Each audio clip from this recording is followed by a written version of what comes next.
आज आपण बनवणार आहोत भाजणीच्या पिठाच्या कुरकुरीत चकल्या।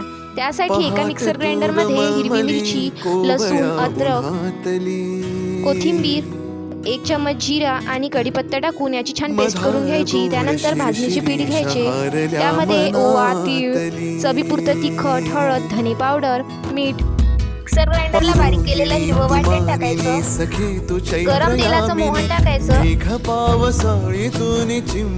आपण कणिक मळतो त्याप्रमाणे घट्टसर हे उंडा मळून घ्यायचा आणि साच्याला तेल लावून चकल्या पिळून घ्यायच्या।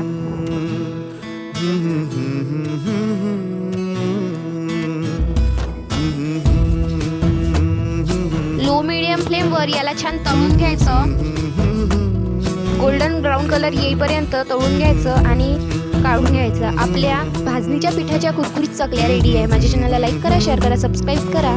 Bye, thank you for watching.